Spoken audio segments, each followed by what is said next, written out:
అందరికీ నమస్కారం. ప్రభుత్వ పథకాల అప్డేట్స్ కోసం ముఖ్యంగా ఇందిరమ్మ ఇండ్లకు సంబంధించి మన ఛానల్లో అప్డేట్స్ అయితే అందిస్తుంటాను.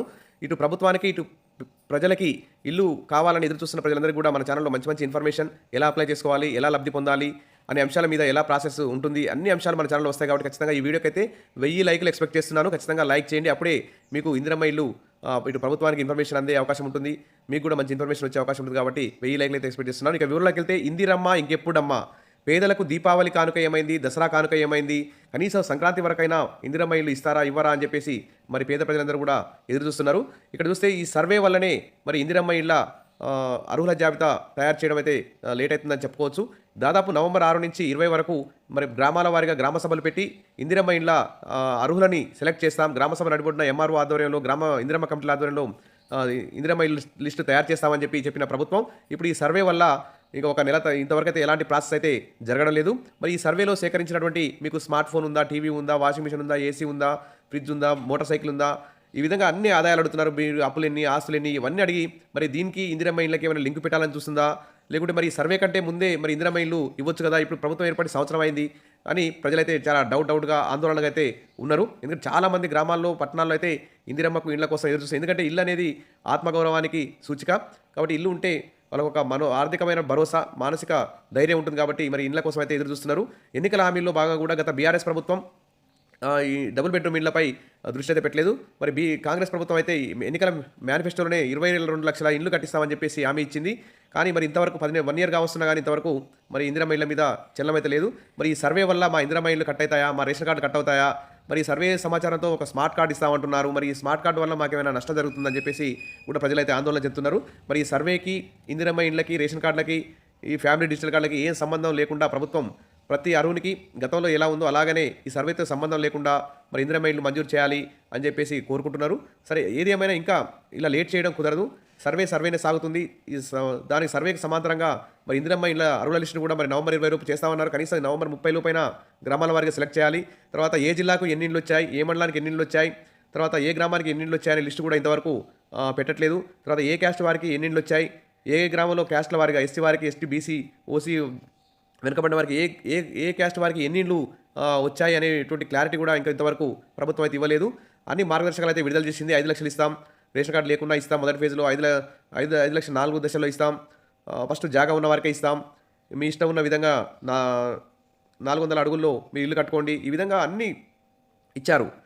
ఇంజనీర్లు కూడా నియామకం చేస్తున్నాం కాంట్రాక్ట్ పద్ధతిలో చెప్పారు. తర్వాత స్టీలు, సిమెంట్ కూడా తక్కువ ధరకు మాట్లాడతాం, ఇసుక కూడా ఫ్రీగా ఇస్తాం. ఈ విధంగా అనేక మార్గదర్శకాలు జారీ చేస్తున్నప్పటికీ మరి సర్వే వల్లనే ఈ ఆలస్యం అవుతున్నట్లు తెలుస్తోంది. కాబట్టి పేదలకు దీపావళి కానుక ఏమైంది, మంత్రి మాటలన్నీ నీటి మూటలైనా, అతిగతి లేని ఇళ్ల నిర్మాణ పథకం, ఇప్పటి వరకు ఊసేలేని దరఖాస్తులు, ఆల్రెడీ ప్రజా పాలనలో గత డిసెంబర్, జనవరిలో భారీతో 82 లక్షల మంది అయితే అప్లై చేసుకున్నారు ఇళ్ల కోసం.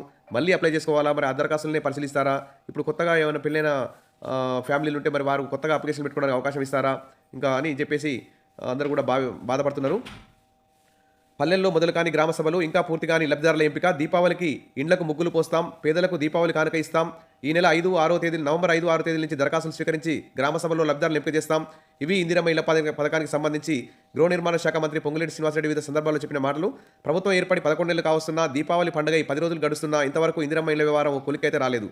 మరి గ్రామ కమిటీల ఏర్పాటు రాజకీయ జోక్యంతో ముందుకు సాగపోగా హైకోర్టులో కూడా పడగా లక్షలాది దరఖాస్తులు రావడంతో లబ్ధిదారుల ఎంపిక అధికారులకు ఒక సమస్యగా మారింది. ఒక్క ఇల్లు కూడా మంజూరు కాలే. మరి 5 లక్షలు ఇస్తామని ఎన్నికలలో హామీ గ్యారంటీలో ప్రకటించింది. ప్రభుత్వం ఏర్పాటై 11 నెలలు కావస్తున్నా ఇంతవరకు ఒక్క ఇల్లు కూడా మంజూరు కాలేదు. ఇంకా మరి ప్రజాపాలన దరఖాస్తులు 82 లక్షల పైగా వచ్చాయి. మరి ఇళ్ల మంజూరికి దరఖాస్తు చేసుకున్నారు. మేము ఫస్ట్ ఏడాది 4.5 లక్షల ఇల్లు మాత్రమే మంజూరు చేస్తామని చెప్పింది. కనీసం ఇందుకు అవసరమైన నిధులు కూడా బడ్జెట్లో మరి 22,000 కోట్లు అవసరమైతే ఇప్పుడు బడ్జెట్లో 7,740 కోట్లు మాత్రమే కేటాయించింది. ఇంకా 13,000 కోట్లు మరి ఫస్ట్ ఫేజ్లో ఇచ్చే ఇళ్ళకి కావాలి. అంటే 13,000 కోట్లు ఇంకా తక్కువ ఉన్నాయి. మరి అందుకోసం ఆగుతుందా అనేది అర్థం కావడం లేదు. మరి 20 లక్షల ఇల్లు కట్టించాలంటే ఇంకా చాలా డబ్బులు ఖర్చు అయ్యే అవకాశం ఉంది. మరి దానికి కేంద్ర ప్రభుత్వం సహాయం పెంచాలని మరి చూస్తుందో ఏమో అర్థం కావడం లేదు. తర్వాత ఇంతవరకు మొదటి విడత 4.5 లక్షల మంది లబ్ధిదారుల ఎంపిక పూర్తి కాలేదు.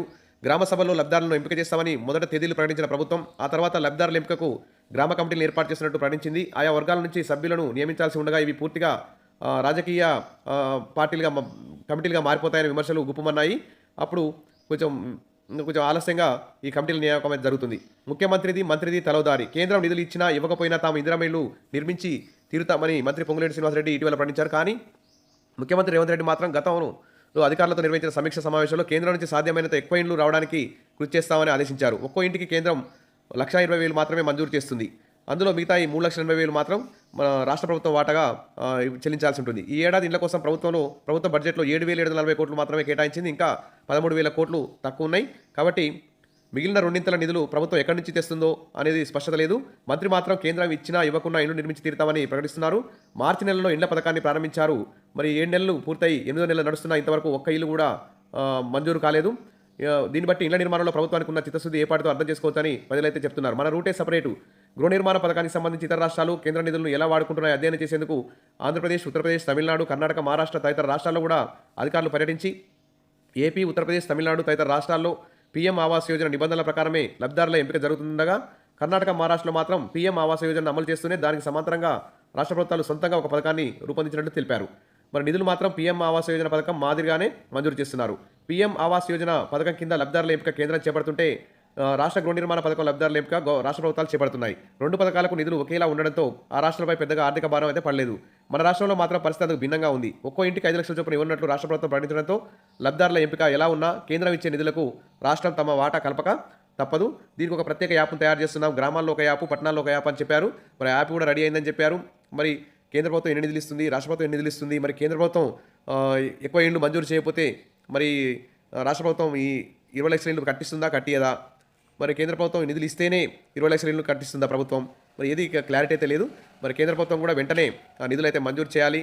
పేద ప్రజలకు సొంత ఇల్లు కల సాకారం చేయాలి. ఇది తెలంగాణ కాంగ్రెస్ ప్రభుత్వం మీద, ఇటు కేంద్ర ప్రభుత్వం మీద కూడా ఈ బాధ్యత ఉందని ప్రజలందరూ కూడా కోరుకుంటున్నారు. ఏది ఏమైనా ఈ సర్వేలో సేకరించిన సమాచారంతో ఇందిరమ్మ ఇళ్లకు, రేషన్ కార్డులకు లింకు పెట్టకుండా ప్రభుత్వం ఎన్నికల్లో హామీలు ఇచ్చిన భాగంగా ఎప్పుడు మాదిరిగానే గ్రామాల వారీగా, పట్టణాల వారీగా అర్హుల జాబితాను రాజకీయాలకు అతీతంగా తయారు చేసి అందరికీ ఇల్లు ఇవ్వాలని చెప్పేసి లబ్ధిదారులు, ఆశావాళ్ళందరూ కూడా కోరుకుంటున్నారు.